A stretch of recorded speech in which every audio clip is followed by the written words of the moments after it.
Yeah, I can hear you. Okay, perfect. I think we're up and live. We're going good. Now, you Great. are the author. We've had you on before of Good Gun, Bad Guy, and obviously you've also got a sequel out. You've got Good Gun, Bad Guy 2, Destroying the Anti-Gun Narrative. How's that second book being received?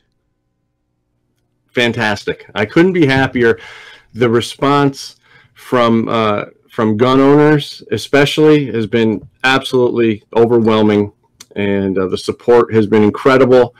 And but of course, we'll get some of the anti-gunners kicking and screaming, and I guess that's just all part of the fun. Yeah. It's definitely is that seems to be what's going on right now. I mean, there's still this on the left, this concept. I was watching some of this Ted Nugent interview the other day. I mean, he is just so much fun to watch when it comes and listening to his arguments about, you know, the left really has a goal of disarming the public. That's really what their goal is, right? Oh, definitely. But the problem is, people ask me, you know, what's the divide? Why such a divide in the country? And I think it's because the Democrats are no longer sitting at the popular table. I remember the popular table, maybe in school. I don't know about you, but I was never invited to sit at it. But what happened, you know, this is why we have all these, you know, crazy celebrities, the Susan Sarandons, the Madonnas, and some of the radical left activist senators like Kirsten Gillibrand. They're all coming out and they're furious because Donald Trump has single-handedly kicked the Democrats out of the popular table and sent them to the mop closet. Yeah, he really has. And they still haven't gotten the message. I feel like on everything, speaking just generally about Donald Trump and what he does, you know, it seems like everything they attempt to do to him, whether it's, you know, the next narrative shift in the mainstream media, it seems like it always backfires on them. I know we're talking about guns, no pun intended there. No, that's all right. And you know, it's true, because this is where the gun conversation starts. It's because everything that they want to do is wrong for this country. And they want to do it just because that's what they've always done. And I think a lot of them, they just don't want to admit that they're wrong. But, you know, a perfect example is the way we have now taken the fake news and turned them into the bastard child of the media. And for all rights and purposes, it's true, and they should be there.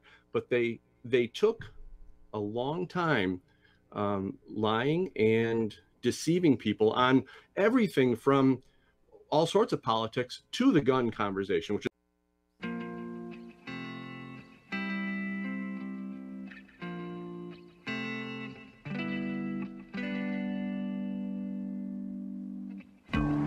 I think it's time we ask ourselves if we still know the freedoms that were intended for us by the Founding Fathers. They seem to be in full-scale retreat from spending cuts and are talking about raising people's taxes again. And I have only one thing to say to the tax increasers. Go ahead, make my day. If we lose freedom here, there's no place to escape to. This is the last stand on earth. Those who would trade our freedom for security have embarked on this downward course. Whether we believe in our capacity for self-government or whether we abandon the American Revolution and confess that a little intellectual elite in a far distant capital can plan our lives for us better than we can plan them ourselves. Conduit News Radio with Paul Harrell is on now. Listening to the news this morning, as I'm coming in, I'm listening to the mainstream media news, and as I'm doing that this morning, I'm hearing all of them talk about how the Trump administration has missed the deadline to reunite children with their parents at the border and blah, blah, blah, blah, blah. And you hear some of these Democrats who are criticizing the fact that they're now trying to verify the parents are who they say they are. And there's not one mention in these mainstream media reports that I have seen so far this morning of the practice of human trafficking and sex trafficking at our borders. Not one mention of it. You know, if you mention it, somebody might be able to connect the dots and say, oh, well, that's why Donald Trump is trying to make sure people are who they say they are, because, once again, the border of our country, the southern border of our country, is one of the most dangerous places on the face of the earth, from what I can tell. Anyway, welcome to the program, ladies and gentlemen. Good morning to you. My name is Paul. This is the intersection of conservative ideas and reality, where we are building a liberty machine. Coming up at the bottom of this hour, we'll be talking with Mr. Dan Borum. He is with the Patriots of Act 746. Can't wait to talk to him. Also, at the bottom of the next hour, we will be talking to Chris Ann Hall, who is a constitutionalist. She travels the country educating folks about the Constitution at the grassroots level, about your individual rights, individual freedoms, a limited government. I'm sure the phrase enumerated powers comes up in her discussions. And she's also much more than that. She's got a fantastic resume, and we will go over all of that in the coming minutes before the interview. Ladies and gentlemen, we were talking a couple of days ago about the petition drives that have been going on the last couple of months. These petitions are an attempt for the people of Arkansas to vote on amendments to the Constitution of the state of Arkansas. So you go and you sign the petition, and you get on the ballot, let's say, the term limits amendment, that the signatures are now going to be verified. They need 85,000 signatures. They got 135,000, so let's hope. I wouldn't assume, because this term limits amendment is so hated by the political elite that attend court at the Marble Palace, so we can't count our chickens before they hatch, as they say. But I am optimistic. If you turn in 135,000 signatures and you need 85, you would think there's going to be enough verified registered voters on these petitions. So we're excited about that. When then you, of course, have the minimum wage hike, that's they're now trying to get on the ballot as well. We talked about the pitfalls of a minimum wage, and really, I think, systematically debunked how supporting a minimum wage is not conservative economic policy at all. And it actually hurts the very people it claims to help. And then we also talked about the casino amendment. That's right. They want to write 2 casinos into our Arkansas Constitution, so basically the government can continue to do what it's doing with the scholarship lottery, and that's sanction a gambling ring. And you remember when the mob used to be, more prevalent across the country? Organized crime, so to speak, was actually, at least it was told to us, organized crime was a bad thing. And it was, they were in competition. Had the government trying to rein in organized crime. Remember, they did things like running numbers, things like that. It was called, running numbers. It was illegal. And, of course, now the government's involved, and you couldn't tell where. I mean, they basically absorbed the practice of running numbers because it's wildly profitable, right? If you don't support the scholarship lottery, by the way, you're against the kids, because it's the scholarship lottery. It's for smart people. Smart people play the lottery, ladies and gentlemen. I can't believe you don't support our kids going to college. It's the scholarship lottery. Just think about it. They even use a graduation cap, I think, in their logos. Or at least when I hear the word scholarship, I think of a cap and gown, with the tassels, and oh wow, scholarship. Meanwhile, these state-sanctioned gambling operations essentially affect the poor way more than they affect anyone else. Yes, they do use a cap. Look at that. I know it wasn't crazy. Look at this. Joe, throw this up there real quick. This is winning. Oh, well, look at their website, Arkansas Scholarship Lottery, and look at the little tassel. They took the diamond that's in the center of the Arkansas state flag, and they made it a forced perspective graduation cap with a tassel hanging off of it. It's the Arkansas Scholarship Lottery. Look at this. How is that not marketing to kids? Did you see that last one? You got Willy Wonka. I mean, how, as a kid, you see that waiting in line with your parents at the gas station or something, and you're thinking, wow, the Scholarship Lottery, they must be giving away candy. Unbelievable. The reason I bring this... that's pretty good. The Powerball is up to 150 million Snickers. So, the reason I bring this up in the casino amendment, they now want to take this a step further. They want casinos. Okay. They say it's going to be a tourist attraction. It's going to be a tourist attraction because there's just so many people outside the state right now that just, I'd go to Arkansas if they had casinos. Would you really? Yeah.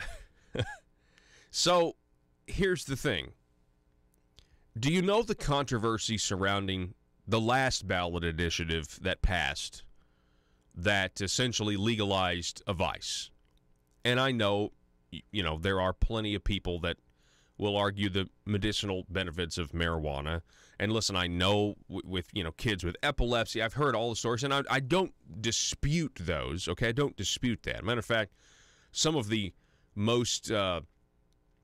I guess back and forth debates that we had back during 2016 is when that would have been. Marijuana was, anytime I mentioned medical marijuana, I had people just on both sides of the issue talking about the benefits or the pitfalls and everything else. It was quite interesting to see how sensitive this audience was. And how there was a significant portion of you out there that were very much, yes, medical marijuana is a thing and it needs to happen. And I was surprised by that. I'll be perfectly honest with you. So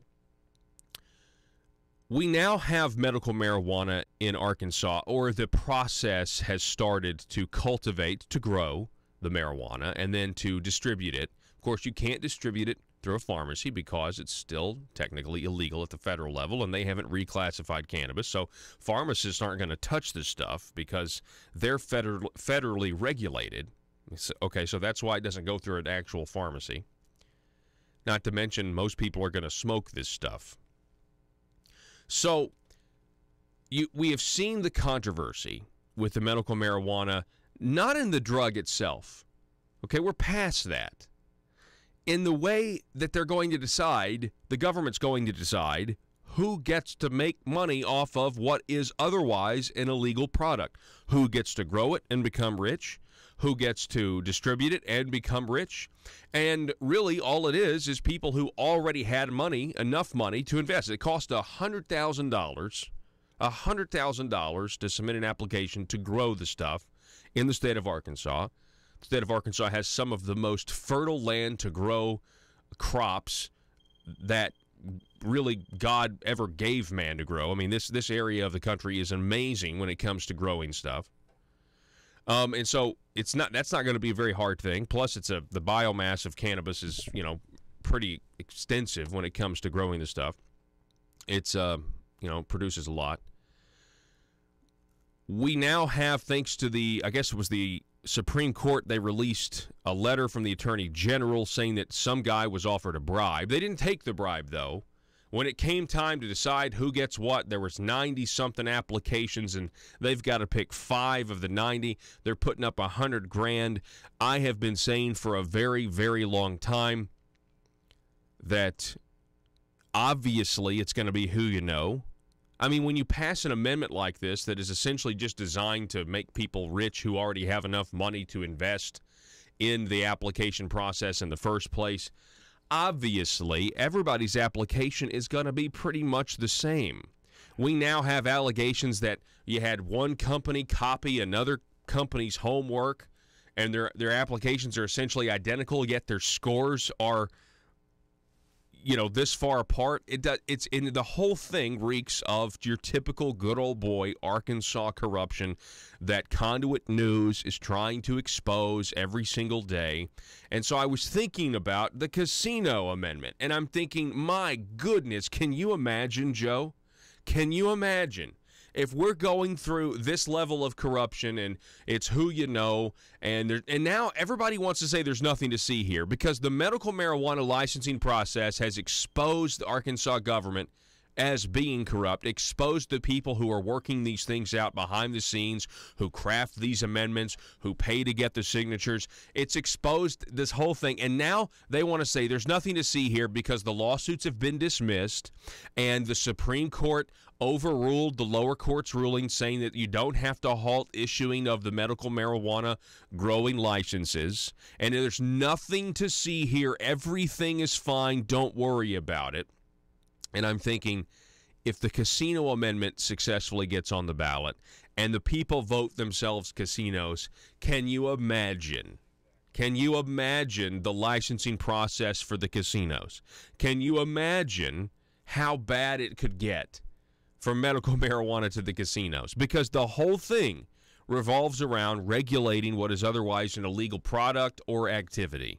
And it's all about who you know, and it's all about picking winners and losers. It's all about what can you do for me and what can I do for you, and then there's, of course, we have the allegations of the conflict of interest. And you have people who are on the medical marijuana commission, who is an attorney, Travis Story, who has a client who, it's unrelated though, but a client in the past just happens to have an interest in a cannabis company. Nothing to see here, though. There's absolutely nothing to see here. Again, in my opinion, there was no way to avoid this because, number one, this is Arkansas, and we have really missed the boat on reforming our government. So, number one, this is Arkansas, so we're already at a disadvantage when it comes to honest government. I think we have to come to terms with that. We have voted for Republicans in a massive way, and we still have not reformed the government from the shadow, the bureaucracy of Bill Clinton. An Arkansas government that almost, that began the political careers of Bill and Hillary Clinton and almost put not one but two Clintons in the White House. We have to understand that. We have to realize that, in my opinion. So you're already at a disadvantage, okay? But because the medical marijuana amendment wasn't an amendment that you were voting on that was saying, hey, do you think that it should be legal to grow a plant and do what you want to with it? Had that been the amendment you were voting on from a liberty standpoint, from a freedom standpoint, and it was essentially, yeah, I think people should be able to grow a plant and do what they want to with it. If they want to look at it, great. If they want to smoke it, that's fine. I don't care. But that's not what the people of Arkansas voted on. They voted, I know they voted for medical marijuana, and I know that was your intent when the people of Arkansas voted for medical marijuana. But if you actually read the text of what you voted on was for Arkansas to pick winners and losers. You actually voted on an amendment to ask the state of Arkansas to regulate marijuana. That's what we voted on, and there's a lot of money to be made out there because of it. And just look at everybody at the spigot of government asking for government to pick them. The headline this morning is that the Arkansas Medical Marijuana Panel Commission has awarded the 5 licenses after the lawsuit was dismissed and the Supreme Court, on procedural grounds, dismissed the lower court's ruling. The 5 licenses were awarded to Natural State Medicinals Cultivation of Jefferson County, Bold Team of Woodruff County, Natural State Wellness Enterprises of Jackson County, Osage Creek Cultivation of Carroll County, and Delta Medical Cannabis Company of Jackson County. 2 in Jackson there. So those are the winners. Congratulations to you guys. There's nothing to see here, though, right?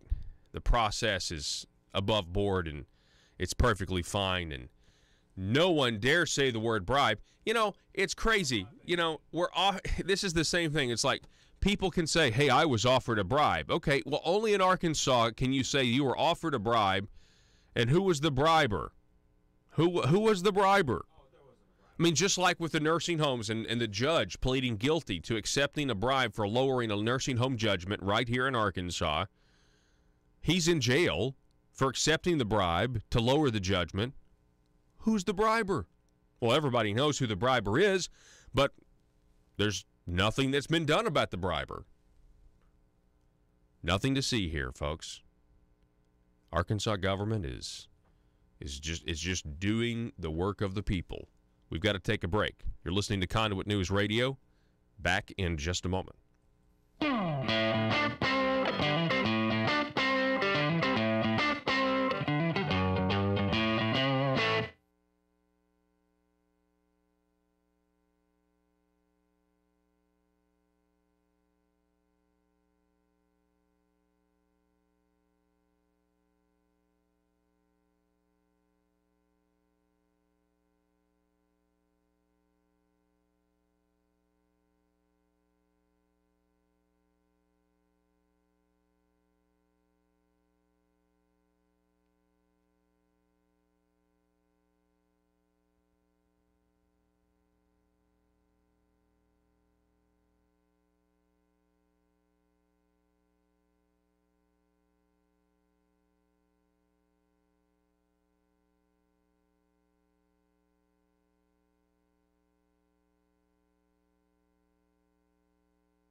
This is Mother Government.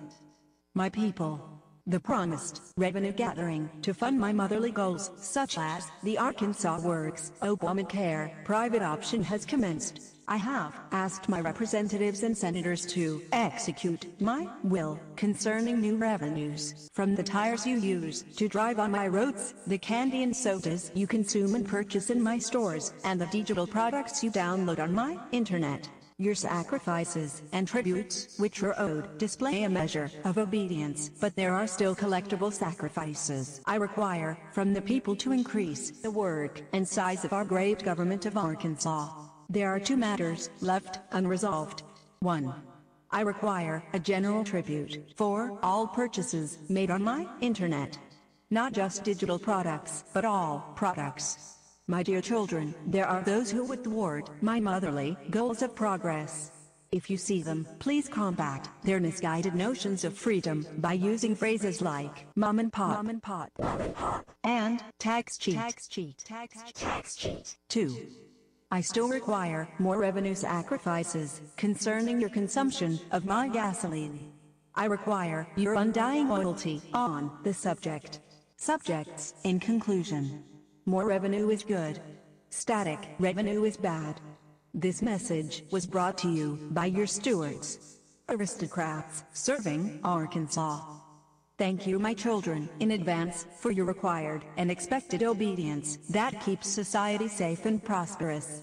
And always remember, from cradle to grave. PHP Parody.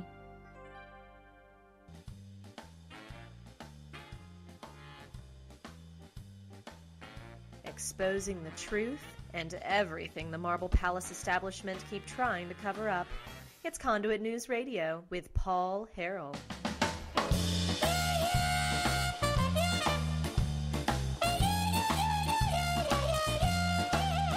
All right, so I guess it was last week. I'm developing an obsession with this one story, and it's such a throwaway story. It's not even a big deal, okay?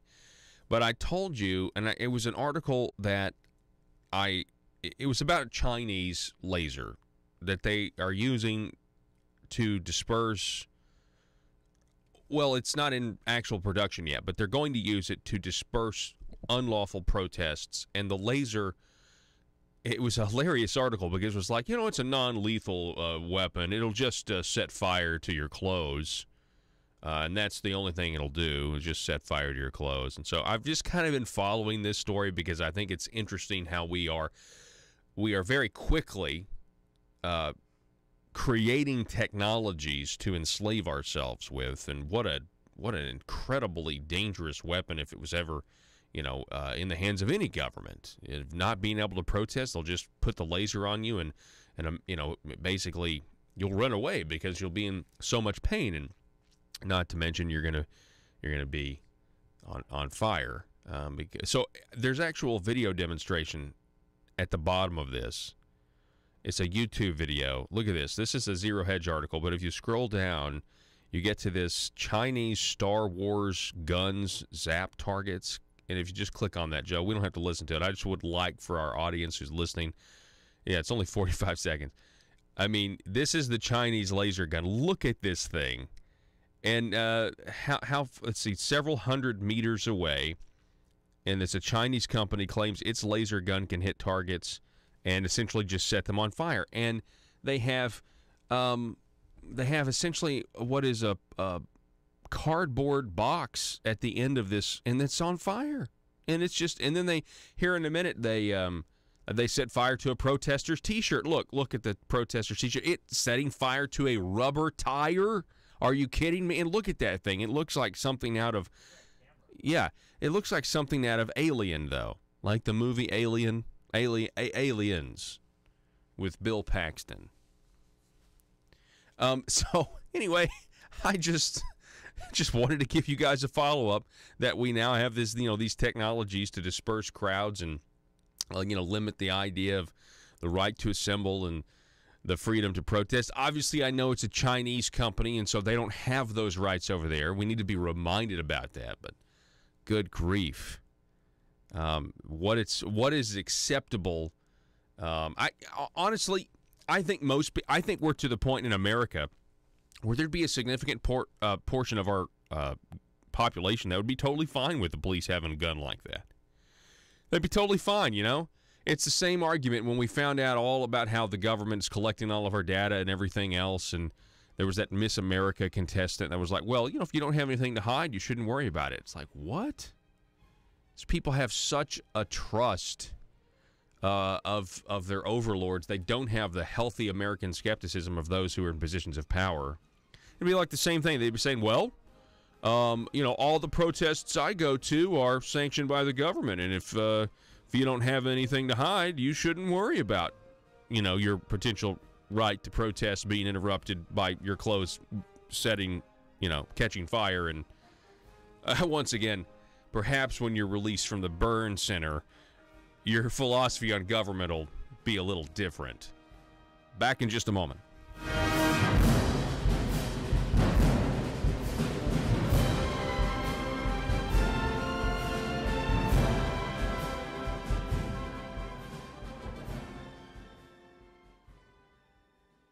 What I talk about, and just the conversation of guns brings us into this whole divide that we have in our country between the left and the right. Yeah, and you talk about the lies. Joe, what was that statistic that they always talk about? How the shooting statistics, that are just so, there's a shooting every 10 seconds or a school shooting every 10 seconds. Yeah. Anyway, they put, I'm exaggerating, but they put these statistics out that are just can be proven false. And then, of course, anytime there is an actual good guy, with a gun that stops, they don't cover that at all. It's, they don't promote the heroism. They don't promote any of that. Well, there was a report that was shelved since the 90s. And it was a CDC report that they didn't want getting out. And that report showed that guns are used 2.5 million times per year on average to save lives rather than take them. So that was just released. So the truth is, where you have more concealed carry, you have less crime and people are safer. Where you have, the restrictions in the gun-free zones and all the liberal progressive gun policies, that's where people are getting killed. Gun-free zones like our schools, for instance. I mean, these people, they want to keep, there was just just read an article. There was a story how, I think it was the New York Times, is now arming, they're using armed guards outside of their newspaper, studios or newspaper buildings. But, those same people will still promote gun-free zones at our schools. And, that's very unsafe. It's very dangerous. And it's very irresponsible on behalf of the anti-gunners. Yeah, it's hypocritical. It's very similar to these celebrities with the kids at the border and all this other stuff, and how they're demagoguing it. They're writing these tweets. They're virtue signaling tweets from their Beverly Hills homes with walls around them, with locks on their doors, with armed guards. It's like, can you not see the hypocrisy here? You want to secure your house, but we don't want to secure the country. Now, speaking of securing the country, we're talking with Dan Wasson. He is the author of Good Gun, Bad Guy. You can also go to goodgunbadguy.net to check out all of his stuff, and I would encourage you to do so. Back in the 18th century, back in 1776, I mean, we're getting ready to celebrate Independence Day. I mean, that document, we could talk about it for days, but one of the things that these men did, Dan, was they traded.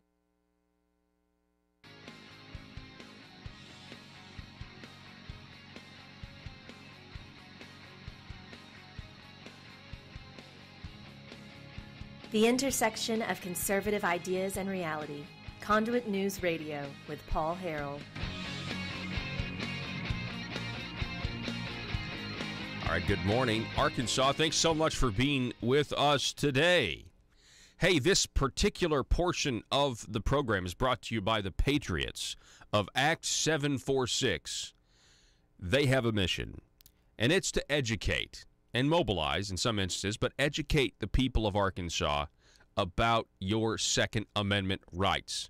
Specifically, the concept that Arkansas, according to statute, according to the laws on the books, is effectively a constitutional carry state, even though some people in positions of power keep trying to do legal gymnastics to keep from admitting it in the full context of what a constitutional carry state is. And it's all thanks to an act here in Arkansas called Act 746. As a matter of fact, a friend sent me a license plate that he had made, the state of Arkansas, typical logos and stuff, license plate, but then it just said Act 746 on it. It was pretty cool. Here to talk more about this is Mr. Dan Borum with the Patriots of Act 746. Dan, it's always great to have you on. Hey, good morning, Paul. How are you this morning? I'm doing well. I want to remind everybody that if you're interested in the Patriots of Act 746, you just go to Facebook, facebook.com, and search for Patriots of Act 746. It's a closed group. You have to ask to be a member, but it is a rapidly growing online sensation here in the state of Arkansas because people really do want to know, when they can carry, when they can't carry, and everything in between. So, Dan, once again, I appreciate you coming on. And I understand, Mr. Dan Borum, that you have been doing a little historical research on the convention in Philadelphia all the way back in the 18th century. What have you discovered? The things that I have discovered while studying the Philadelphia Convention, primarily the reason that I began to study was because beginning in my daughter's sophomore year, we began to homeschool her. This was something that she wanted to do as well, and so my wife has taught her in the main subjects. And when it came to history, that was something that I wanted to do with her, and so we chose a good foundation, a book called Foundation of the Fathers. And it is a study of the history of the American Constitution, not necessarily what does the Constitution say, but how did we get the Constitution? Why did we get the Constitution that we have now, and the context behind it? And the things that I've learned is just amazing. And I really enjoy looking at the Philadelphia Convention. It started May 25th, in 1787 and ended in September 17th of 1787. One of the things that, I don't know if others were like me, but there was a time when I thought, you know, all these men gathered together and they all had the same mindset, the same goal. And in a matter of just a few days, they sat down and wrote this Constitution, and we're all, you know, excited and happy and cheering over it, when actually that wasn't the case at all. And so those are some of the things that I wanted to share this morning as far as the segment of the Patriots of Act 746, because the Constitution is so vital to the things that we are fighting for on the fronts in this state. And while we are a Second Amendment group and we are fighting for our gun rights in the state of Arkansas, but we're fighting for limited government on all the fronts in this state. And I'm just overwhelmed that so many times I've had the opportunity to speak in behalf of this great group with so many wonderful members that has so much knowledge to share. Yeah, no, I mean, you're exactly right. I mean, I think the audience, I mean, they certainly agree with that statement. And these are some of the most, you know, popular segments that we do is with you guys and everything else. So when you say, let me ask you this, Dan, when you say people weren't cheering or people weren't happy, what does that mean? Does that mean that people kind of felt like nobody got everything they wanted? Is that what you mean? Well, here's what we have. We know that there were basically 70 delegates from the colonies that were allowed to come to the Philadelphia Convention, the Constitutional Convention. I think, if my memory serves me right, and please correct me if I'm wrong, I think 55 attended. Rhode Island didn't even show up. And when the delegates of New York attended, and they saw that what they believed, these delegates believed when they showed up, that what they were going to do was amend the Articles of Confederation. When in actuality, you had men like Ben Franklin, Madison, you had Federalists, the Anti-Federalists. When they came together, you had men that they saw that they needed to bring together a stronger central government in order to protect what was at stake from invasion, whether it was invasion from Native American tribes, whether it was invasion from Spain, France, England, whatever the case may be. Without a united central government, they were not going to be able to protect what was at stake under the Articles of Confederation, and they wanted a stronger central government. Now, there are people out there who will argue against me on this, and they say that we should be under the Articles of Confederation because that's what the Philadelphia Convention was supposed to be. But when they got there, they saw that what they were going to do is draw up a whole new document because they saw the weaknesses in the Articles of Confederation. And when the delegates from New York saw that, they turned around and left. They didn't want anything to do with it. And there were others who were very angry about it. And so there was a lot of agonizing debate. I mean, our founding fathers, they debated, they argued, it was iron sharpening iron. And it was very grueling for all of these months. There was times when they would just become so frustrated that they would break, have a break, and then come back maybe in a week or so and go right back at it again.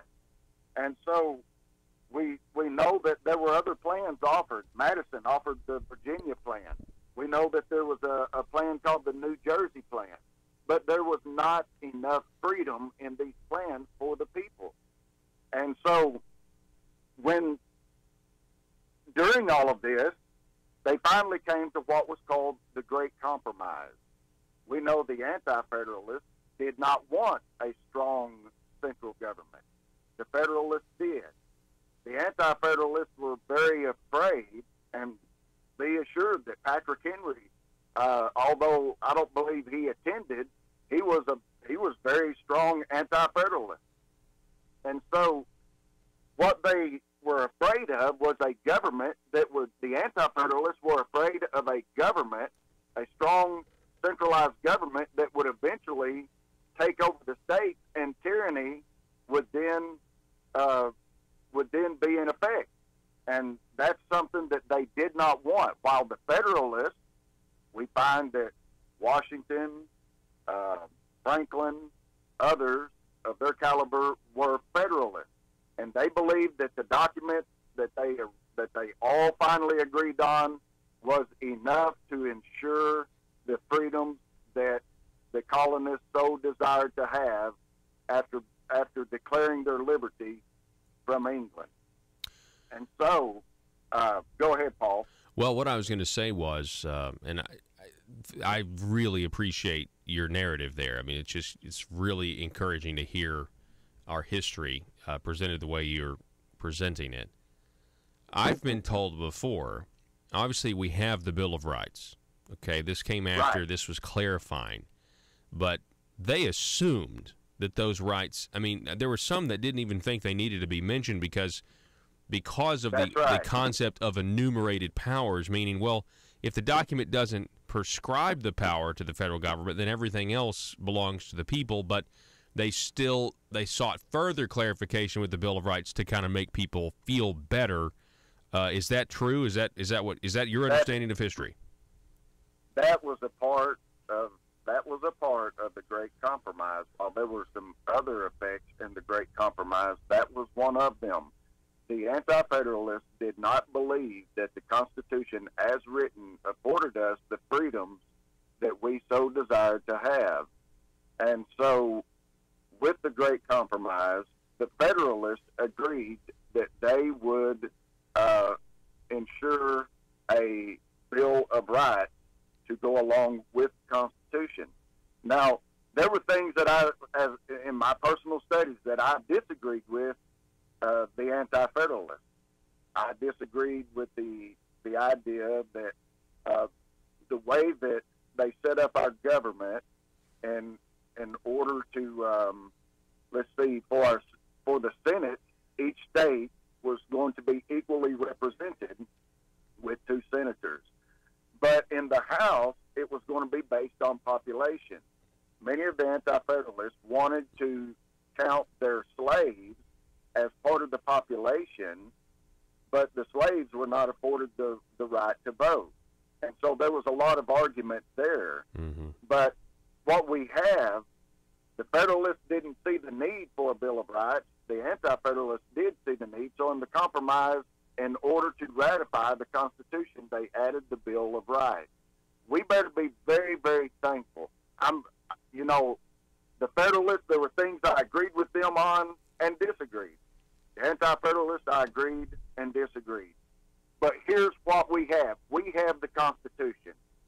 We don't need to be worrying ourselves with what could have been, because what we do have is the Constitution.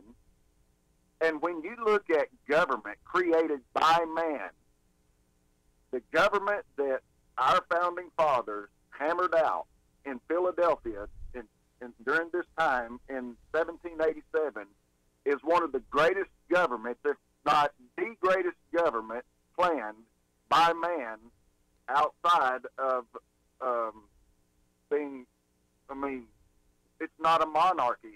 It's not it's something that was unheard of across the face of the earth. In fact, England, Spain, France, they laughed. They laughed at us for doing this, said it will never work. Mm-hmm. And here we are, So, over 200 years later. Dan, and I'm really glad that the Anti-Federalists got their way with the Bill of Rights, because you obviously, if with the liberties that the activist judicial branch has taken over the years, I mean, without the Bill of Rights, a specific claim to, you know, these are these. We would have just. I mean, it would have been. We wouldn't have the freedoms we have today without the Bill of Rights and that clarification. So it was really good that it happened. But what I want to ask you this, Dan, comparing, you know, to hear you talk about this and to talk about the grueling debate and the back and forth and how they would debate, they would get angry, they would get frustrated, they would take a break, they would come back at it.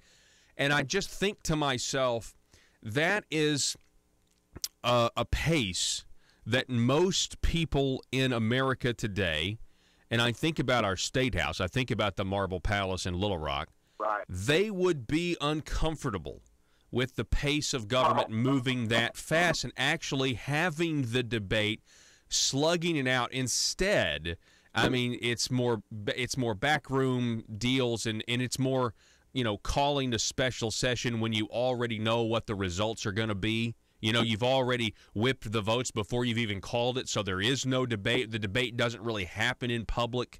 And, you know, so we're really way off because we don't have the patience to allow the process to work and to be as grueling as it is. At least that's what it sounds like to me as I listen to you versus comparing what I see, you know, in government today. Paul, you are absolutely correct. These men were not afraid. I'm telling you, when I'm studying this and I am reading this, it almost feels as if I am in the room with these men. You can see it in their eyes. You can see Hamilton. You can see Washington. You can see Franklin. You can see Madison. At times, pounding their fist on the table, and you can see others standing up and pointing at the other one and saying, this absolutely will not work.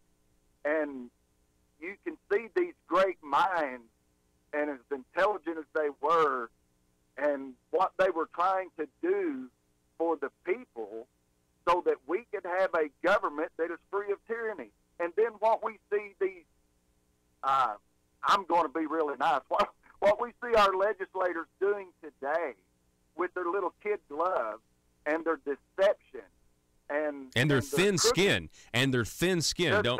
Yeah. That's it. They're so thin-skinned that if you go against them the way these guys were going against one another, I mean, they're just so offended. They just can't hardly believe that you would go against them like this. And I'm telling you, we need more debates like this, Paul, where people are willing to get in one another's face and then be man enough to say, you know what, I see what it is that you're driving, and I agree with it. I wasn't seeing it. I had tunnel vision. Now I see what you're driving at. I see the potential dangers, and we need to back up and reroute this thing. That's what our founding fathers did, and it grieves me to see how thin-skinned they are today. My daughter and I were reading these things, and we were talking about freedoms and what our forefathers did, and she said, Dad, that's not what they're doing now. I said, that's exactly right.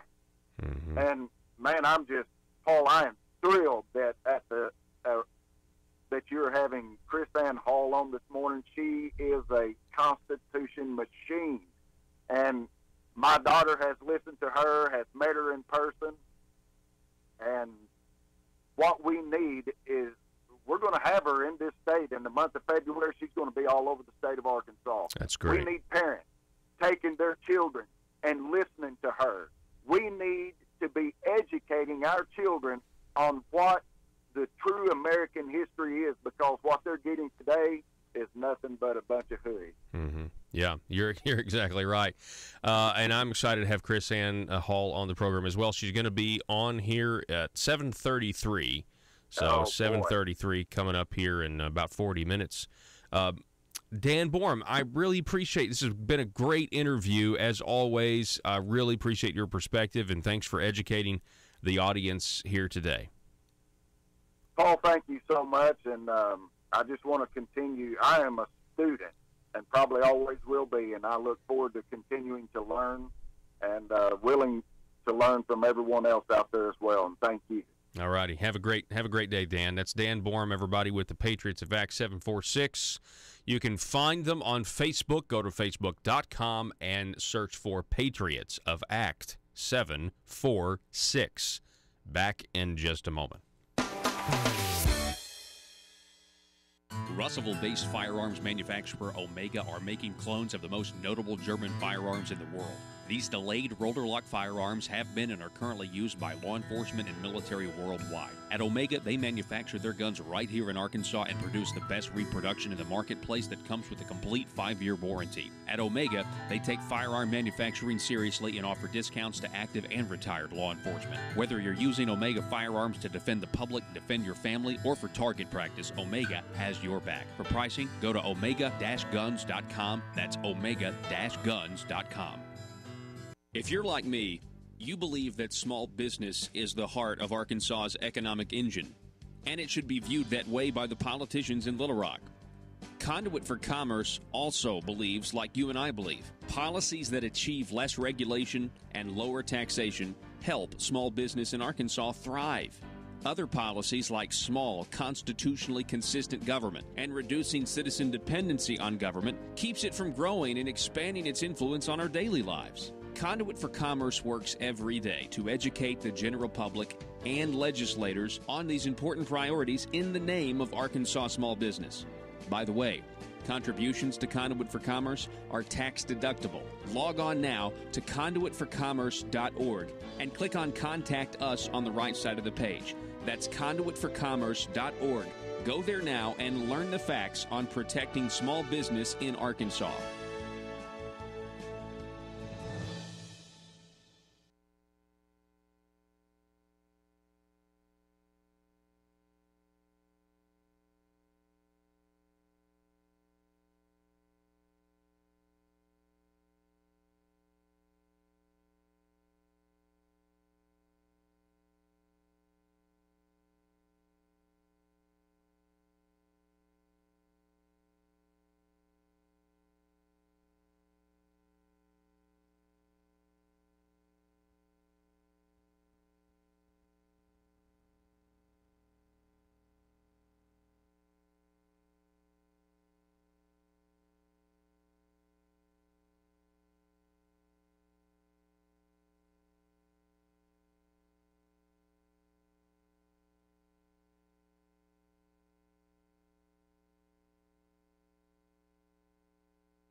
Need your daily news fix? Don't forget to tune in to Conduit News Radio with Paul Harrell.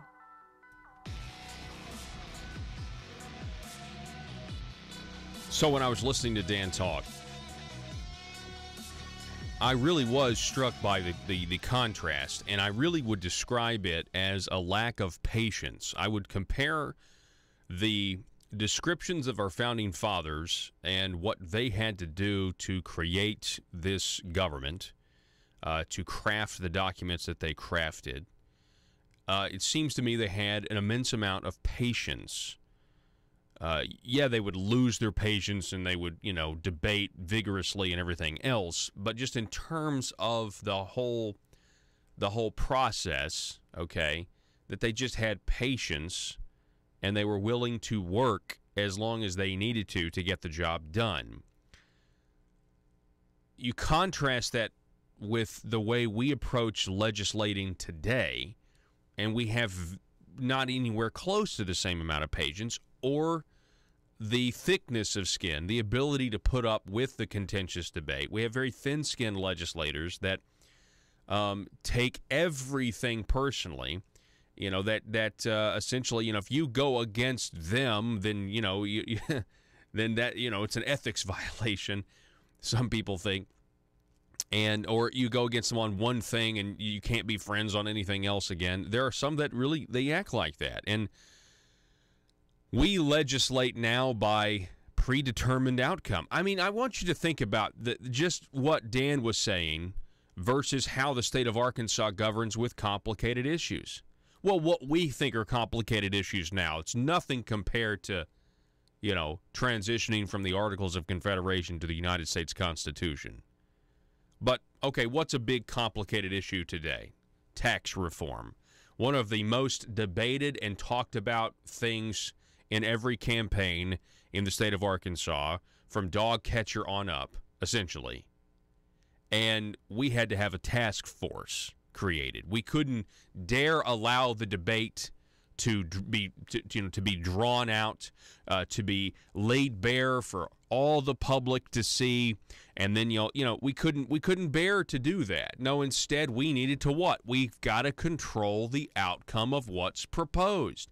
We have got to have a special group of legislators with the governor and the governor's nephew carefully craft where the goalposts are going to be cemented. And then we'll have a debate within these goalposts. I mean, it's a vast contrast. It's a huge, stark contrast is what I'm trying to say. That process of governing what are the big issues of the day, not with the full 135-member body of the Arkansas General Assembly, but with the 14 people or 15 people or whatever the number is, versus compare that with what our founding fathers did and the vigorous debates they had, and how that they would just keep at it, and they wouldn't use these essentially, I mean, for example, we don't call a special session for the most part. If the governor calls a special session to address an issue, he already knows he's got the votes. It's just a formality.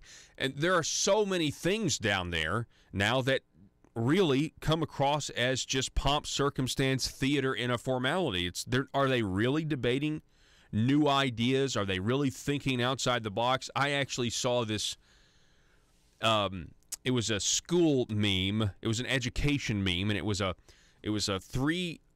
profile of 3 students, a cartoon, sitting at a desk. And each one of the students had a thought bubble above their head. And the teacher was going around, and she was taking the thought bubble, which was circular, and she was cutting off the rounds and making it a box. And so you had one student on the far right that had just a box, and then you had another student in the middle with a box.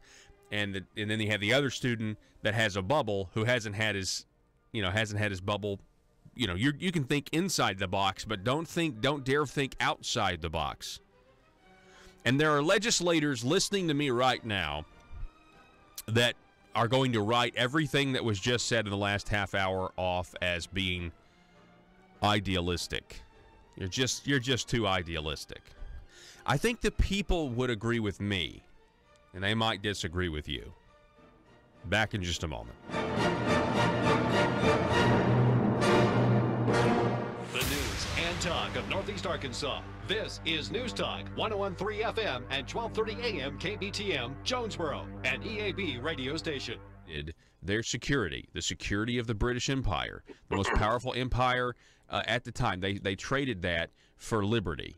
And right now we're doing the opposite in many ways. But if our founding fathers didn't have access to guns, I mean, we would not be having the conversation that we're having today. Exactly. It was because of guns that we were able to defeat the British Army. And the 13 colonies got together and said, hey, we are now declaring that we are, independent. And it was a beautiful thing, and we celebrate it with barbecues. But the truth is, had it not been for those guys, we'd be speaking with a bloody accent. Yeah, we really would. We celebrate it with barbecues. We celebrate it with fireworks. I would say what we really do need to do, and I try to encourage this at the events, is to get the document out and read what they were talking about. Read what it actually says about the right of the people to alter or abolish after a long train of abuses and usurpations. And it's just incredible today. And I mentioned this, about trading our security for liberty. And if the left has their way today with their gun debates and what they want to do, I mean, they would literally have us helpless. They would have us disarmed and just completely dependent on the government for that security, instead of relying on ourselves to have the human right. Talk about it. I mean, the right of the Second Amendment is a human right of self-defense, isn't it? Well, absolutely. And here's the thing. I think a lot of people are getting the terms rights and privileges mixed up. Privileges are given to you. Privileges can be taken away. Rights are not. Rights are inherent. And we have people in our country who say all the time, well, I support your right to keep and bear arms, but I think we need common sense gun restrictions. Well, it's impossible to support my right to keep and bear arms while restricting my right to keep and bear arms. But they're being conditioned in this country to view rights as privileges. And it's a scary thing. Yeah.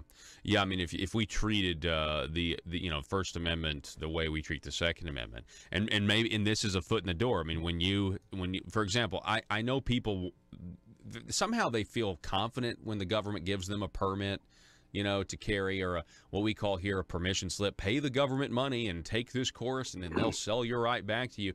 But what you said, we're being conditioned. It's a foot in the door mentality. It's one step away for, maybe you need a license to have your Fourth Amendment, for illegal seizures and searches. Maybe you need to take a class to make sure you know how to protect your papers, or maybe you need to go get a permit to have your right to religious freedom. I mean, it really is a slippery slope. Yeah, not to defend yourself. I mean, defending life is the most important thing. And to just the idea that people in our country will fight against us to try to remove that right is astonishing to me. But we definitely have a split of ideology in this country. And on the left, it looks like we have people who want rules, like you mentioned, rules, and they want rules and regulations and restrictions and laws, because to them that creates a safe environment. It's a controlled, structured environment for them, and they like that.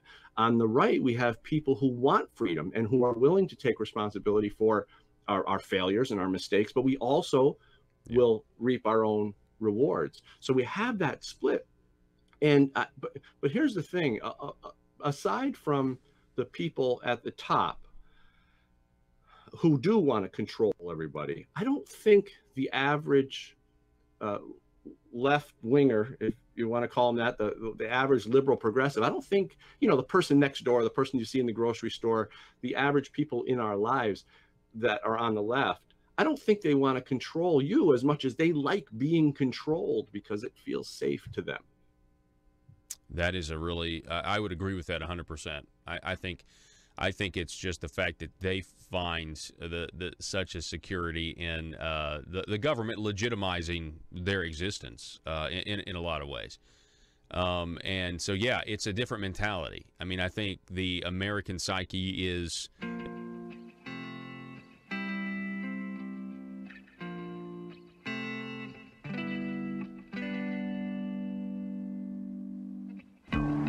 I think it's time we ask ourselves if we still know the freedoms that were intended for us by the Founding Fathers. They seem to be in full-scale retreat from spending cuts and are talking about raising people's taxes again. And I have only one thing to say to the tax increasers. Go ahead, make my day. If we lose freedom here, there's no place to escape to. This is the last stand on earth. Those who would trade our freedom for security have embarked on this downward course.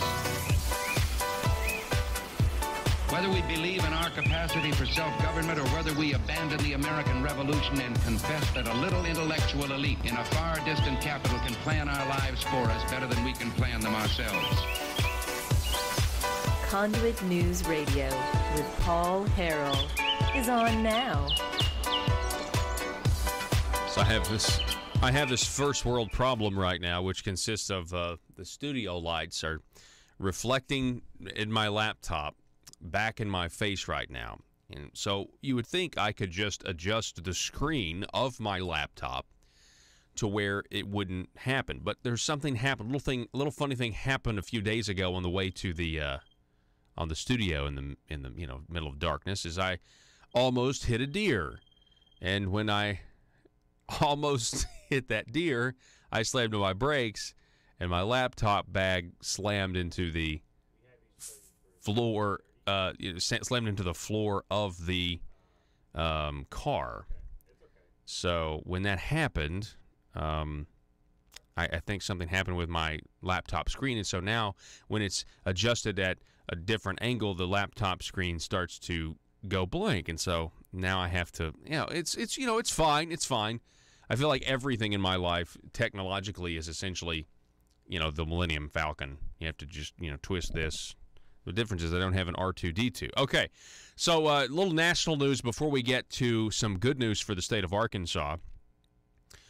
We now know that Lisa Page, who is the FBI attorney, who was seeing in a romantic fashion FBI agent Peter Strzok, she will now officially defy a congressional subpoena to appear for a deposition on Wednesday, her lawyer said in a statement.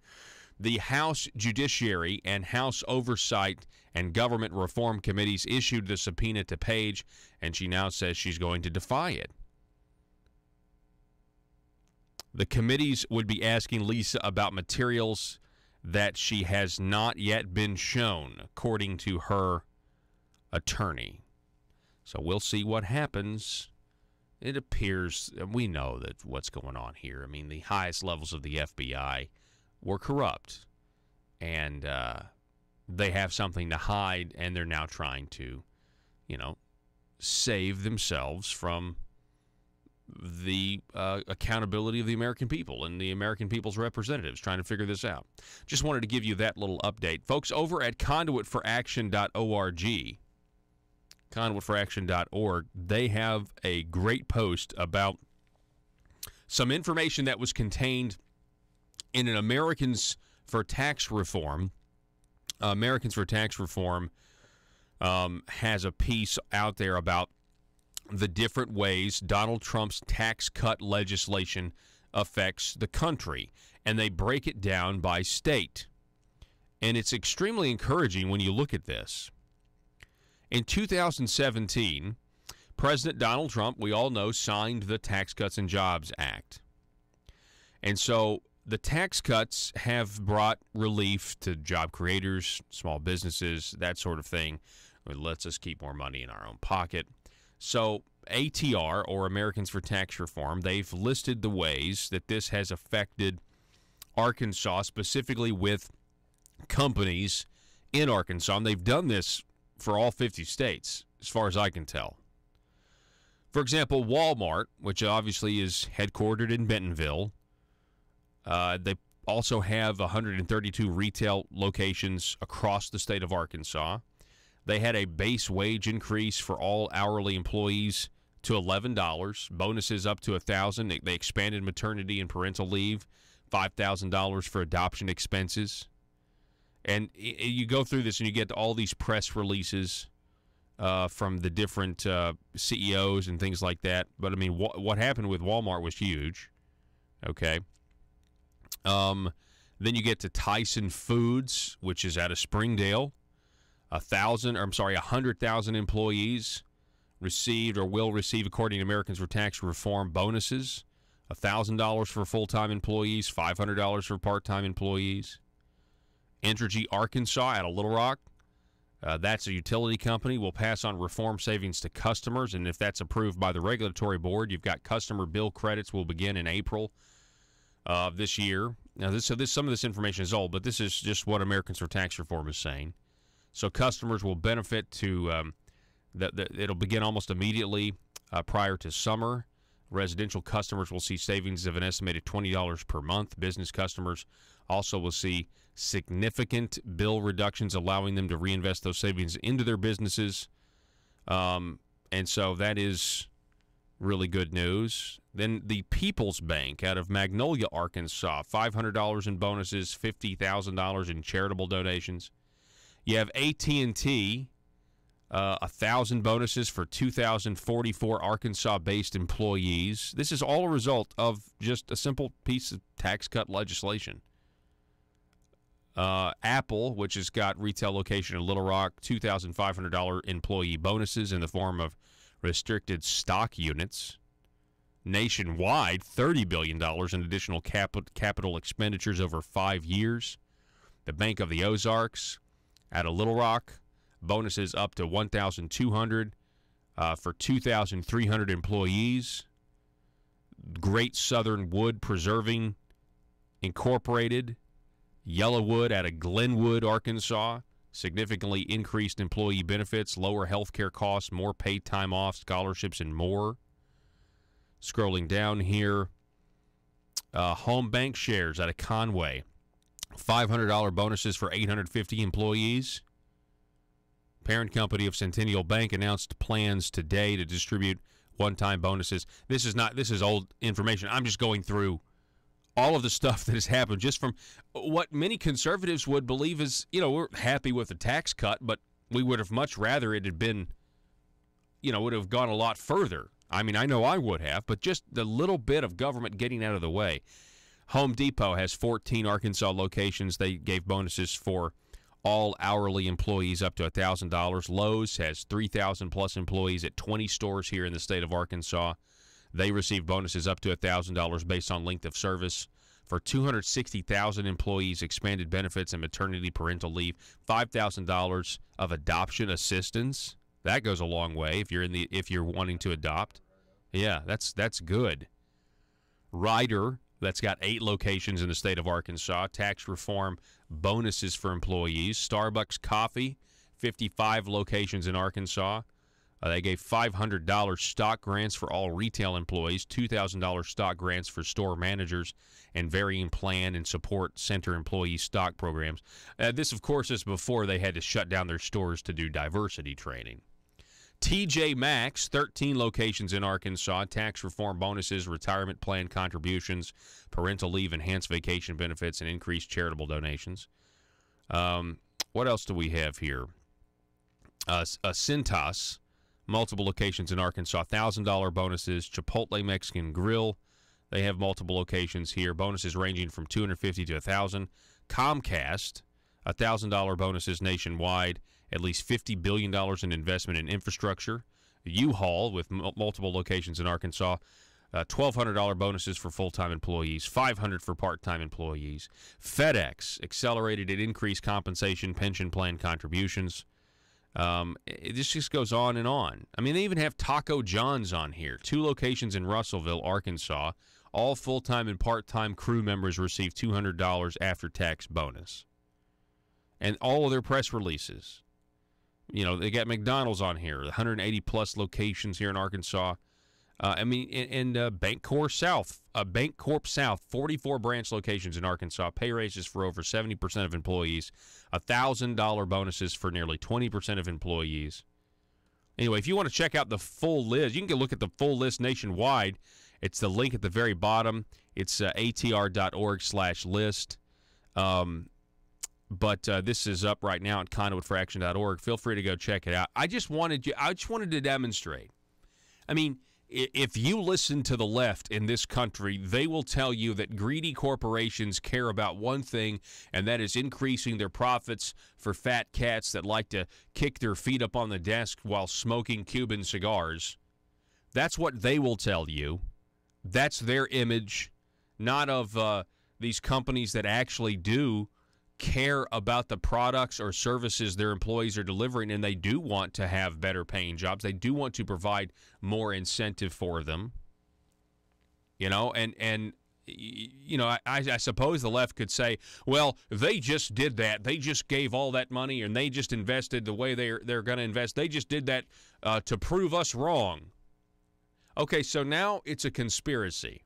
It's a conspiracy between not only your national chains, your national retail outlets like, TJ Maxx, Home Depot, Lowe's, and the rest, but also local Arkansas businesses that don't have a presence outside the state. It's also a conspiracy where they're in on it, and they decided, you know what we'll do? In order to destroy the evil fat cat narrative, we're going to give we're going to give a little back to our employees so that the next time, I mean, come on. That's what they want you to believe. So, I mean, their entire narrative, I mean, it was overnight. I don't know if you remember this, but when Donald Trump signed that tax cut legislation into law, I mean, it was instant. And it was crazy how once again the liberal mainstream media that was trying to demagogue and demonize, they fell into their own nets. Because even they couldn't get away without reporting, the investment announcement of Apple or the investment announcement of Comcast and the bonuses that they were paying their employees. Even they couldn't get away with that. Now, of course, they immediately try to shift the narrative as soon as they can, just like they do anytime there's something positive. They try to shift the narrative as soon as they can. Even anytime there's something positive for Trump, anytime there's something negative for the establishment, like, I don't know, the Inspector General's report that condemned the FBI and has a lot of very interesting things in there nobody wants to talk about. What do? Oh, let's talk about a policy that has been going on since the 90s about separating migrant children from their parents when they cross into this country after they've, broken our laws. Let's start to highlight how that is a humanitarian crisis all of a sudden out of the blue when we said nothing about it when President Obama was in power. Has nothing to do with the IG report. I was talking to a family member the other day who was, people were outraged at, who was it? The EPA director, the head of the EPA, Scott Pruitt, who finally had to resign. And people are so, especially if you believe in global warming, in terms of, if you buy the Gaia worship, which is essentially what the environmentalists have turned into. They've turned into essentially worshipers of the earth. It's kind of the equivalent of doing, I would say you have more luck. I mean, they think they can control the weather with their actions. They think they can moderate human behavior and control the weather. I think you'd have more luck doing a rain dance and actually controlling the weather that way than thinking that you can tweak this carbon emission here and tweak this cow flatulence over here and actually control the weather. I think you have more luck doing a rain dance, quite frankly. Certainly have a lot more fun, especially ever play with one of those rain sticks that are at Cracker Barrels or little craft stores. So, they were all upset over the Scott Pruitt situation. Talking about how, Scott Pruitt needs to be in jail. Well, what about the Inspector General's report? A lot of this is just distracting from that. And somebody says, what's the Inspector General's report? I mean, there are people in this country, if you only consume the media on the networks or you are pathetic enough to not see what CNN does and how they openly lie to you, then you have no clue about the level of corruption that has been exposed from the last administration to now. The same thing goes with Conduit News. In many regards, you'll get a blip here or a blip there, but if you're just kind of tuning in to the cable affiliates, the NBC, your local NBC affiliate here in Arkansas, your local ABC affiliate or CBS affiliate or whatever it is, if you're just tuning into that, you're getting very little of the corruption that you can see in some of these headlines every single day. You're getting very little on that. I was talking to Joe during the break, and I was telling him, you know what we need to do? Because it's really died down. When's the last time you've heard anything more about Senator Jeremy Hutchinson, the governor's nephew, who's been accused, according to federal court documents from the Western District of Missouri, has been accused of taking $500,000 in bribes from lobbyist Rusty Cranford via Preferred Family Health Care, that has now been fired by the state of Arkansas with their Medicaid contracts because they have been exposed that they're hiring former government workers who know how to work the system. They're bribing legislators to get more Medicaid dollars. They're taking federal Medicaid dollars and using that to try to secure more grants through bribes and such, which is why the feds are involved here. And you don't really hear much about that. I honestly think, just in an effort to kind of keep this in the news, because I don't understand why it's died down, that maybe tomorrow on the show, Joe, we need to kind of do a little retread here, and we need to remind people, we need to get out the plea agreements. We need to read about Senator A and how we know that Senator A in that plea agreement and in other documents, it's not just one plea agreement, it's now two. You have Senator A in the Hank Wilkins plea agreement, okay? You have Senator A in the Rusty Cranford. And let's not forget that Rusty Cranford tried to have, according to the feds, he tried to hire a guy to go kill the New Jersey witness that pled guilty back in December.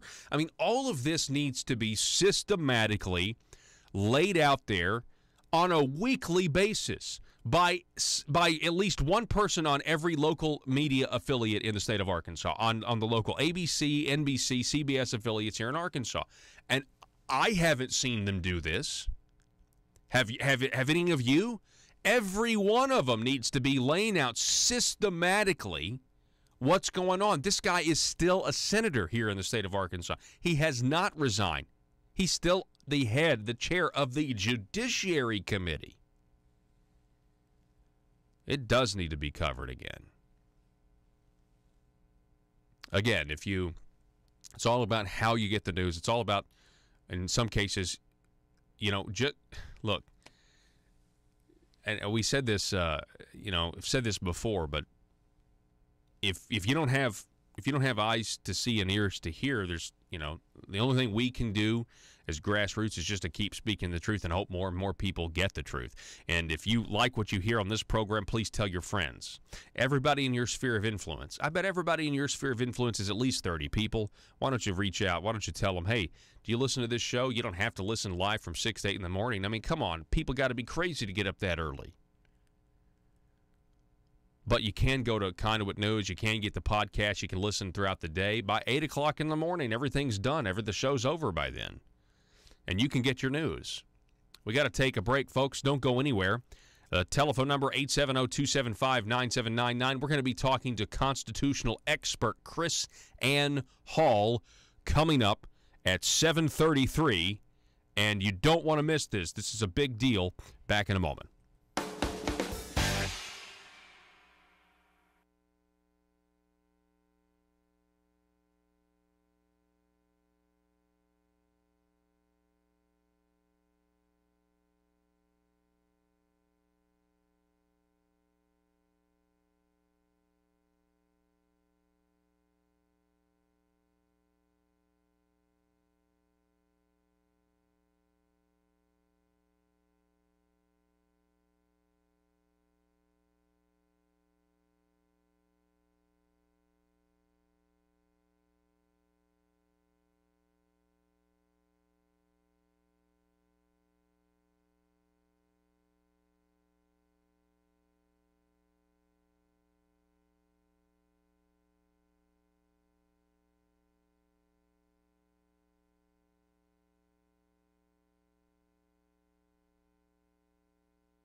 What you cooking? It smells familiar. I'm cooking something amazing, new, and different, and you're going to love it, babe. Really? It seems like we've had this dish before. Don't believe me? Come and taste it for yourself. Okay. Yeah, I think I'm right. This tastes just like Obamacare. No, actually, it's the new private option. I call this fantastic new dish Arkansas Works. That's odd, because it looks and tastes just like Obamacare. Why do you always have to be so critical? I'm in here cooking, trying to do something nice for the family. Because I thought we talked about this before. I don't like Obamacare. You just need to give it another chance. So you admit it's the same? No, it's different. It's Arkansas Works. Let me ask you something. Does it smell like Obamacare? Yes. Does it taste like Obamacare? I suppose so. Are you using the same ingredients to make it as you used to make Obamacare? Yes. Then how is your so-called new dish, Arkansas Works, not Obamacare? Well, let me explain, honey. You will remember, recently, I had my name legally changed at your request, right? Yes, I know. You had it changed from Duke to Rover. I dislike the name Duke, and I think Rover sounds so much more personally responsible. Well, now that I'm called Rover instead of Duke, I believe I can take the same recipe and ingredients and create a dish with the same smell and taste from before. Okay. And because of my name change, you will love it. I'm not buying it. And I just realized the name Duke and Rover are both common names for dogs. PHP Parody.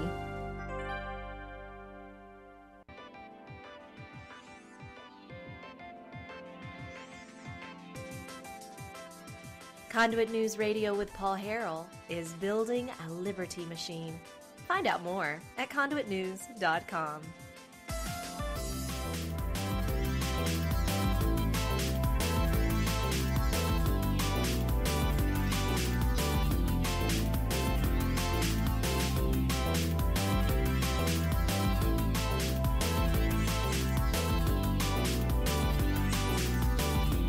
So the medical marijuana machine is back up and running. Nothing to see here. We talked about this in the first hour, but I want to remind you that we now have 5 cultivation licenses that have been granted. The process can now move forward to grow marijuana here in the state of Arkansas. Nothing to see here as far as corruption, though. Forget the fact that there was bribery alleged. Forget the fact that the scoring process was arbitrary. Forget the fact that there are conflicts of interest alleged when you have people on the commission who are attorneys, who have clients, who have a stake in certain medical marijuana companies. There's nothing to see here. Don't worry about it. Let the government pick winners and losers and decide who's going to get to be rich off of what is otherwise an illegal product. The 5 companies that have been awarded the growing permits here in the state: Natural State Medicinals Cultivation of Jefferson County, Bold Team of Woodruff County, Natural State Wellness Enterprises of Jackson County, Osage Creek Cultivation of Carroll County, and Delta Medical Cannabis of Jackson County. Former Attorney General Dustin McDaniel, a stakeholder and attorney for Natural State Wellness Enterprises from Jackson County, thanked the commission, saying his group was eager to get started. Quote, "The voters have made clear that they want medication made available to patients expeditiously. We'll get to work immediately and waste no time." So the 5 people that got awarded initially still get their licenses even after the lawsuits, even after the ruling from the lower court, Supreme Court, basically saying that we're not going to do this. It was a procedural disagreement. Anyway, there's nothing to see here, folks. Everything's fine, up and up. Government picking winners and losers, and there's no corruption to see here at all. It was certainly one way for the first 100 years of our existence. It was very much a, no, leave me alone. I'm going to go out there and I'm going to grab and take hold of my future. And there's still a lot of people out there that are doing that, or, pull yourself up by your own bootstraps and that sort of thing. There's still that dream is still alive, but there are more of us who really just, like you said, yeah, I would agree with that statement 100%. There is, comfort in the supposed security of a government. But here's the thing. They really can't deliver what they're selling, can they? I mean, the government cannot actually deliver on this total security that they're promising. Of course not. But when you're able to give up your rights and let government control or whoever, your parents, your professor, your boss, when you let other people control your life, what you're also doing is you're giving up personal responsibility. And that's the worst part, because now these people who want rules and laws and regulations don't have any personal responsibility, because now they can blame everything on someone else. Well, you know, I couldn't see the stop sign because the tree was in the way. That's the city's fault. Or, you know, as they're texting while they're walking across a busy intersection, you know, it's not my responsibility anymore to look left and right to make sure cars are coming. As long as that street light tells me I can go, you know, it's a way of giving up personal responsibility. And it's a terrible thing, because the more people give up responsibility, the more they're going to need government control, and they're going to need government regulations and rules. It's a really scary slope that they're sliding down. Look, I know on the national side of things, Dan, you know, things are looking better than they would have if Hillary Clinton was in office. I mean, we certainly know that. But are you confident that conservatives on the right are being successful in getting their message out to educate the public? Is that, you know, is there anything we need to be doing different, in your opinion? Well, that's a great question. And yeah, and I think we could get our message out better. And I think conversations like the one you and I are having right now are shining a light on a lot of this stuff. We don't have the big, huge media that they do on the left, although that's slowly falling apart for them. We have a lot of these grassroots media outlets, which is great because you can't stop them. And they may not have the reach, but you just can't stop them because they're popping up all over the place. And I think we need to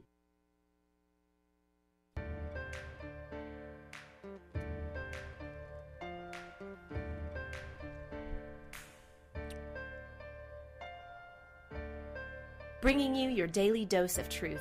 It's Conduit News Radio with Paul Harrell. All right, welcome back, ladies and gentlemen. Hey, the phone number, if you want to call or text, 870-275-9799. I want to introduce you to Chris Ann Hall. Chris Ann was born and raised in St. Louis, Missouri. She began her career as a biochemist, a Russian linguist for the U.S. Army, a prosecutor for the state of Florida. She also practiced First Amendment law for a prominent national nonprofit law firm. She joins us now on the phone. Chris Ann, welcome to the program. Thank you so much. I'm just excited to be here. I am too, and I want to thank the people that put us together, made this interview happen, because very excited. I've been watching a lot of your videos, listening to your discussions and your educational efforts of grassroots people trying to make a difference, trying to let them realize the benefits of our freedom and our individual rights and the Constitution of the United States. Can you tell us, share with our audience a little bit about how you got started in all of this? Well, I went to law school and learned about the law.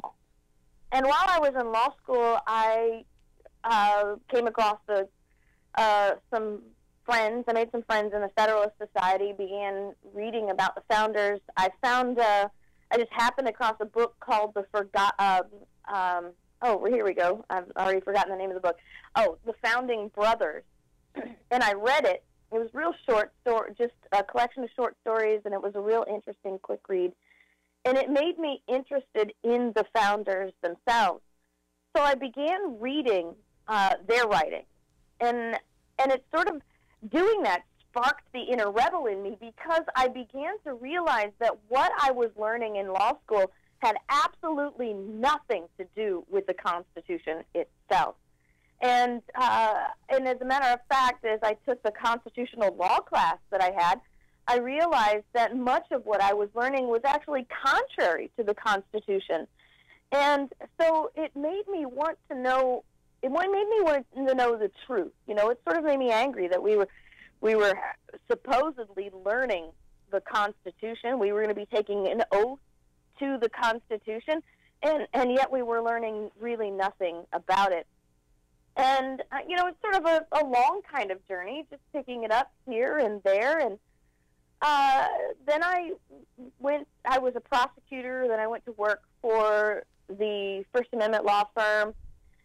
And then after my sabbatical with the First Amendment nonprofit was over, I went back to the state attorney's office where a new state attorney, a former coworker, had been elected.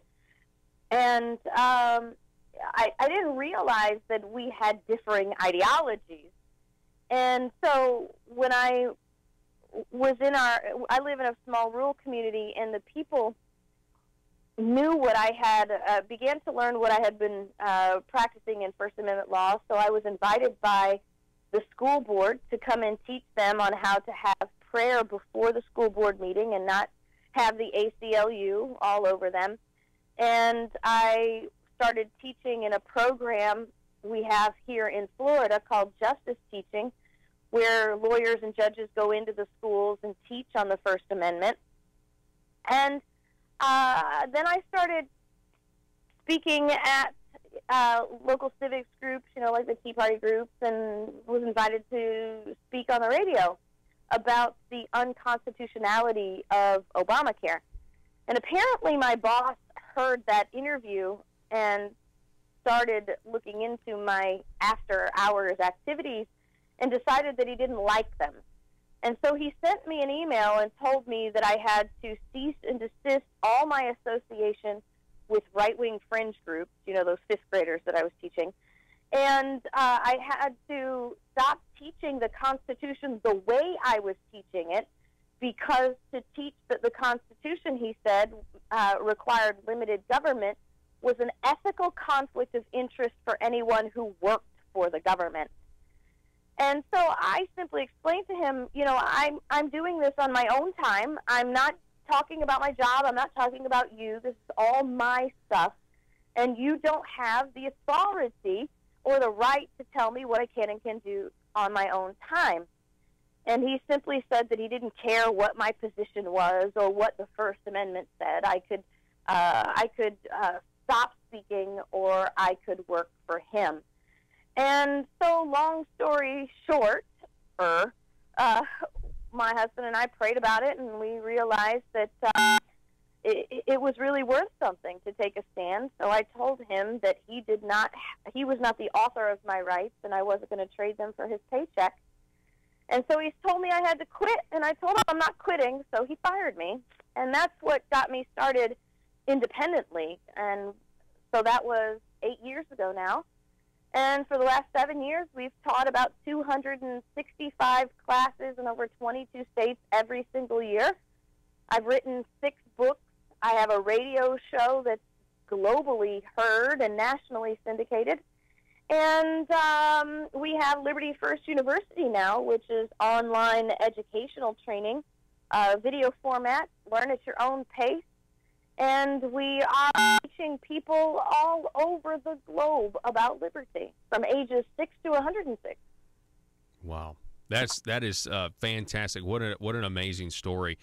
And I am, I know you're out over the outrage of being fired and, the ignorance of people who are, our public officials. But I'm sure a lot of our listeners who've heard that for the first time are just thinking, wow, how in the world could he do that or think that way? But I think that it's really interesting in terms of, you've taken the ignorance of your former boss and you're now combating that ignorance by traveling the country and teaching people what the truth is, in the concepts of limited government that is there, to protect our rights, not try to take them away from us.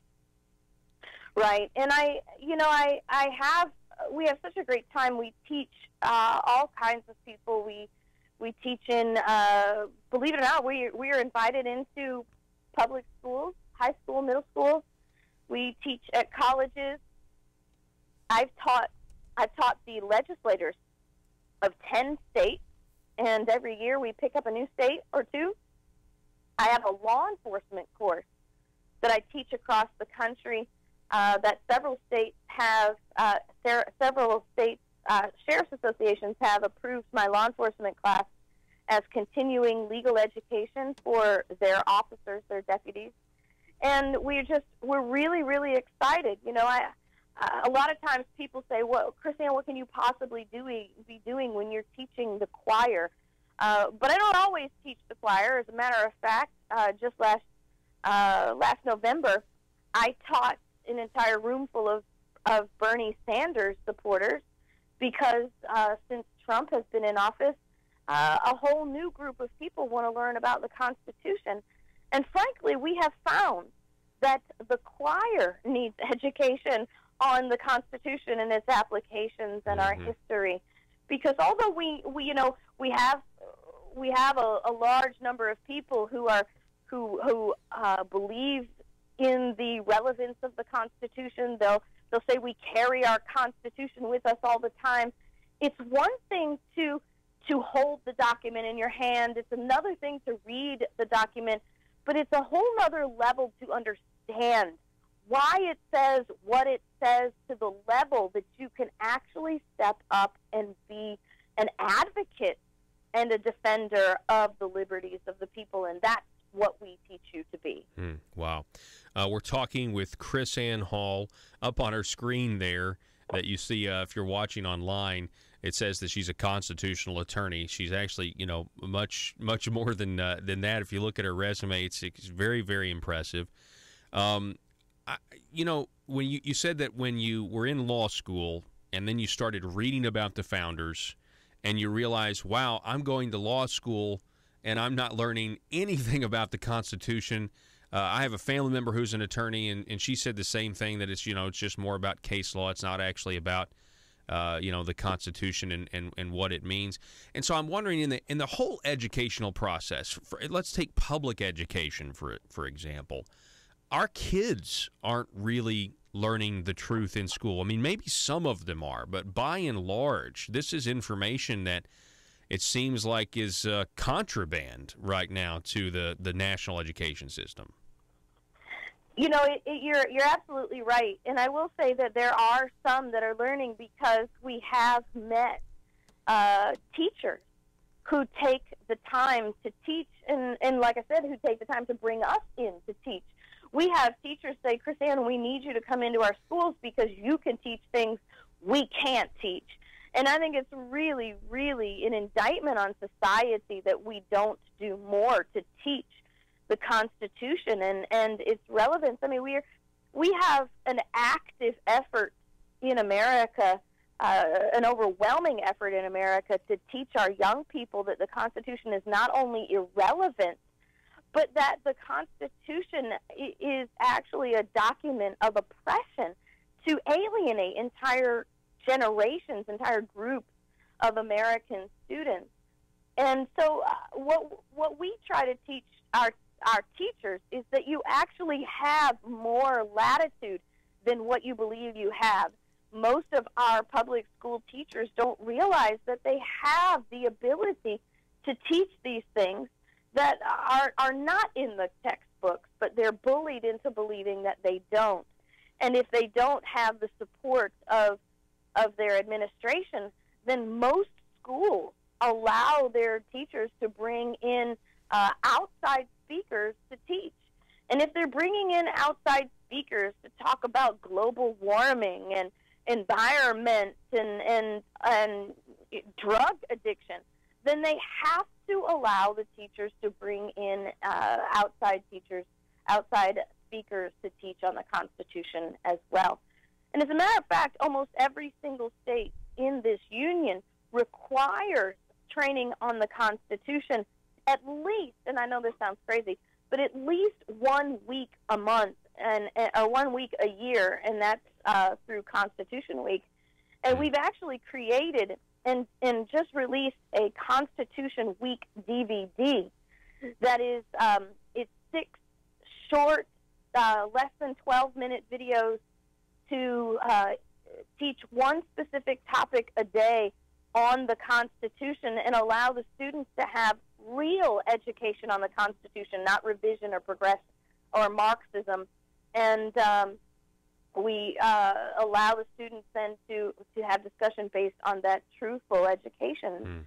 And people can get that Constitution Week DVD by going to libertyfirstuniversity.com and visiting the store that we have there. We have tons of of educational DVDs. But I think that right now is is probably our most popular. Wow. I'm curious, Chris Ann, when you do travel the country and, you talk to people in the grassroots and, you mentioned the choir, people say, preaching to the choir or whatever, but, there are people that misunderstand certain aspects. Is there any one, reoccurring thing that people maybe say that's not quite right or quite accurate in the interpretation? What are you hearing out there from the grassroots? Well, we teach the Constitution in a way that no one else teaches it. And I mean no one else. And so that gives us a certain little niche. And within that, we teach a lot of things that are just simply, and I'll just go forward and say, shocking to people to learn about the Constitution, about how easy it is to know and how relevant it is. But I think that there's probably, amongst those who are supporters of the Constitution, I think probably the most often misunderstood is the Supremacy Clause, and the idea that the Supremacy Clause in the Constitution, which is Article 6, Clause 2, creates a federal government that is superior to the states in all matters.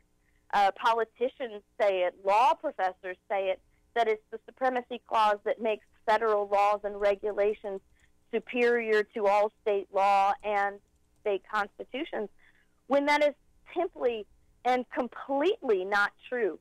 The purpose of the Supremacy Clause is not to make the federal government superior.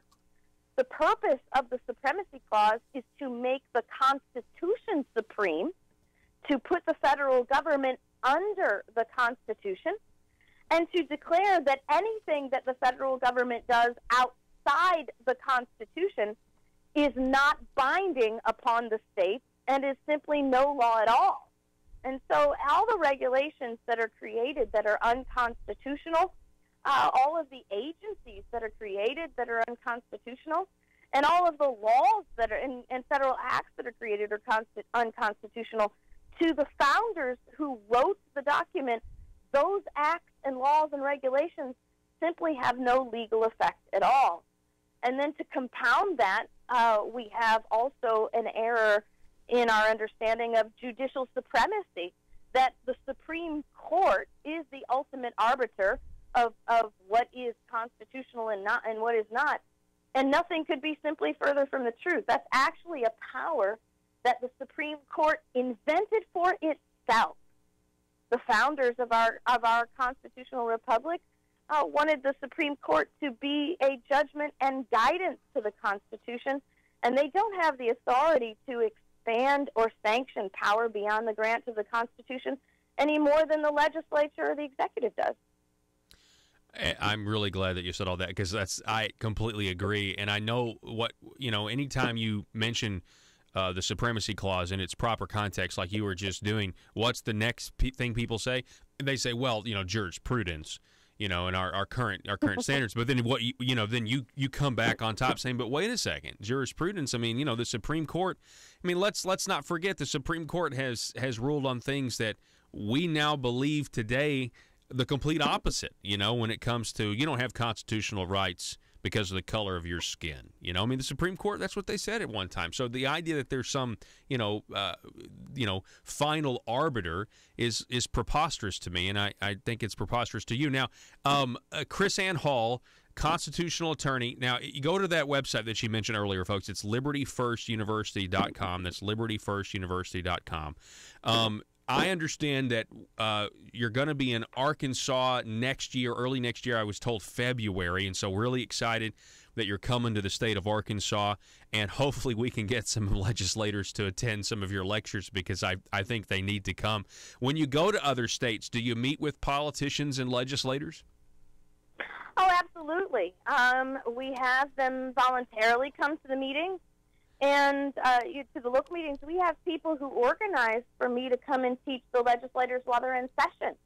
So while we're coming next year, if your legislators are in session, then we should also be scheduling some training for them in the House or the Senate. I have a course that I teach to the state legislators on the role and duty of the state and local government to uphold the Constitution based on their oath. And we go in and we teach state government. We will have a meeting and teach your county commissioners, your city councilmen. I would love to teach your school board. There are so many things that we could teach your school board about. And your local law enforcement. I mean, if your sheriff is nervous about having a constitutional attorney come teach his deputies, then you should have him contact us. We have so many great referrals. As a matter of fact, the deputies who come to our class are so excited about what they're learning that they write me afterwards and they say, you know, Chris Ann, these are the things we are not learning in the academy that we need to be learning to protect our families, to protect our jobs, to protect us from lawsuits. We don't even teach in the academies how our officers need to keep them safe, keep themselves and their jobs secure from lawsuits based on constitutional issues. And so we just get great feedback from these classes. And it's really up to the people to make sure these things happen because, you know, I can solicit these classes to your local representatives and your sheriff, but they don't know me, and I really don't have any say in whether they're reelected or not. So it has to be a movement of the local people. And frankly, if anything is going to change in America with overgrown, bloated government, it has to start at the local level because we really, especially at this point in our operation in America, have very, very little control over Washington, D.C., and we should stop having this unrealistic hope that one congressman or a president is going to fix all this wrong with Washington, D.C. You know, seriously, for the president, regardless whether you love him or hate him or think he's great or whatever, for the president to fix what's wrong with Washington, D.C., he has to cease being a president and start being a king. And then you've lost the fundamental protections and principles of our constitutional republic. Wow. Yeah, I would agree with that. I certainly agree with getting engaged on the local level, and that's certainly what we've been trying to do here with Conduit News and reporting on the local intricacies of what goes on in state politics and all the way to the local level. And Chris Ann, it's been a pleasure to have you on. I would love to have you on again and continue this conversation and maybe dive into some deeper topics, but I so appreciate you taking time this morning. I appreciate your commitment to liberty and your educational efforts, and I just wish you the best. Well, thank you so much, and I will truly look forward to coming back. We could be your regular constitutional current event consultant if you like. Hey, that sounds like a plan. Let's do that. Let's do that. All right, thank you, Chris. Super, thank Chris you. Ann Hall. Folks, you can check out some more at that store, libertyfirstuniversity.com, and then chrisannhall.com as well. And be sure to check out her radio show if you haven't heard of it before. And it's just, again, a pleasure to have her on the program. Folks, we do have to go to break, though. Joe's telling me back in just a moment. Russellville-based firearms manufacturer Omega are making clones of the most notable German firearms in the world. These delayed rotor-lock firearms have been and are currently used by law enforcement and military worldwide. At Omega, they manufacture their guns right here in Arkansas and produce the best reproduction in the marketplace that comes with a complete 5-year warranty. At Omega, they take firearm manufacturing seriously and offer discounts to active and retired law enforcement. Whether you're using Omega firearms to defend the public, defend your family, or for target practice, Omega has your back. For pricing, go to omega-guns.com. That's omega-guns.com. This is Representative Dan Sullivan with the Liberty Moment. From the beginning, authors of our Constitution, Bill of Rights, Declaration of Independence, and the Federalist Papers advocated the general election of people who possess wisdom, discernment, and loyalty to their constituents. Why? The people expect their representatives to uphold their promises. The representatives recognize the honor bestowed by these constituents. Advancement comes from their followers, not the government. Elections are frequent, and accountability is a compelling factor to loyalty and support from constituents. From a July 5th, 1929 speech by President Calvin Coolidge. This is Representative Dan Sullivan with the Liberty Moment. Paid for by Sullivan for Arkansas. If you're like me, you believe that small business is the heart of Arkansas's economic engine, and it should be viewed that way by the politicians in Little Rock. Conduit for Commerce also believes, like you and I believe, policies that achieve less regulation and lower taxation help small business in Arkansas thrive. Other policies like small, constitutionally consistent government and reducing citizen dependency on government keeps it from growing and expanding its influence on our daily lives. Conduit for Commerce works every day to educate the general public and legislators on these important priorities in the name of Arkansas small business. By the way, contributions to Conduit for Commerce are tax deductible. Log on now to conduitforcommerce.org and click on Contact Us on the right side of the page. That's conduitforcommerce.org. Go there now and learn the facts on protecting small business in Arkansas.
Determined to drain the swamp in Little Rock, it's Conduit News Radio with Paul Harrell. And the swamp it is. I'm telling you, though, on Facebook they're saying, this idea of Chris and Hull coming to Little Rock going to be, coming into Arkansas, going to be in Arkansas during the session next year. Yeah, it would be great. It would be a great chance to reach out and talk to some of our politicians if they would want to come. Somebody tells me the ones that'll show up. Some of the ones that'll show up, or most of the ones that'll show up, are kind of already on our page, but just a thought. Folks, that's all the time that we have for today. I want to remind you that the copy of this broadcast, you can find it over at conduitnews.com. That's conduitnews.com. And you can click on podcast. You can also go to the iTunes store, the SoundCloud app, and get Conduit News there. And as always, facebook.com/Conduit News. Oh, and go to the YouTube channel, because we're trying to get enough subscribers to be discriminated against for being conservative on YouTube. So go to the Conduit News YouTube channel, click the subscribe button, and click the little bell so you receive notifications for our shorter videos. I'm going to go make one of those shorter videos right now, as a matter of fact. Arkansas, thanks for listening. Be safe.